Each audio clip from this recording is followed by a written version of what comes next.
Shri Sitarama సదనం channel ప్రేక్షకులందరికీ స్వాగతం. అండజవాహన విను బ్రహ్మాండంబుల బంతులట్లాడెడు నీవు ఆ కొండల నెత్తితి వందురు కొండిక పనిగాక దొడ్డకొండ కృష్ణ. ఈ పద్యంలో కవి స్వామి చేసినటువంటి మహత్తరమైనటువంటి రెండు లీలల్ని మనకి అందిస్తున్నారు. అండజవాహన, స్వామి వాహనం ఎవరు అంటే ఓ పక్షి.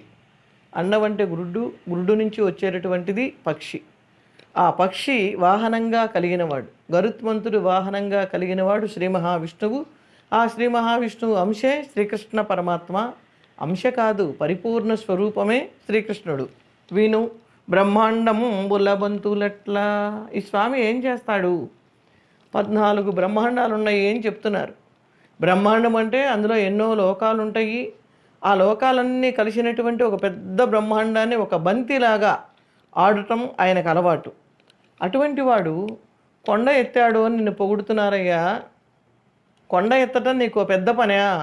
బ్రహ్మాండాన్ని భరించేటటువంటి వాడు ఒక చిన్న బంతిని ఆడితే ఎంత వింతగా ఉంటుంది.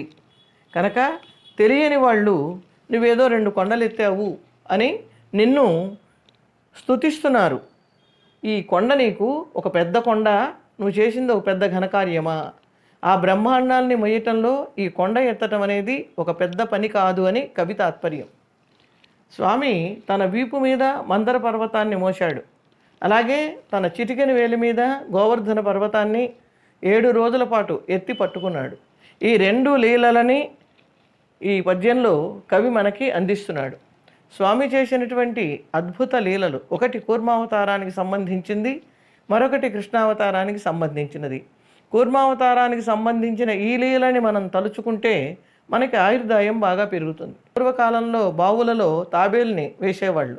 ఆ తాబేలు మెల్లమెల్లగా పెరుగుతుంది. ఆ ఇంటి యజమానికి, ఆ ఇంట్లో ఉన్న వాళ్ళకి ఆయుర్దాయం బాగా పెరుగుతుంది అని వాళ్ళ నమ్మకం. ఈనాడు బావులు లేవు కనుక తాబేళ్లను వేసుకునే అవకాశం లేదు. అటువంటప్పుడు ఏం చేయాలి? ఈ పద్యంలో ఉన్న భావాన్ని ఒక్కసారి మనం కళ్ళు మూసుకుని స్వామి ఆనాడు మందర పర్వతాన్ని తన వీపు మీద మోసినటువంటి సన్నివేశాన్ని గుర్తు చేసుకున్నట్లయితే మనకి కూడా ఆయుర్భాగ్యం కలిగేటటువంటి అవకాశం 100కి 100% ఉంటుంది. అలాగే గోవర్ధన పర్వతాన్ని ఎత్తినటువంటి మరో అందమైన దృశ్యం. గోవర్ధన పర్వతాన్ని ఎత్తిన సన్నివేశాన్ని తలుచుకుంటే కొండంత కష్టాలు ఘోరంతగా తొలగిపోతాయి అని పెద్దలు చెప్తారు.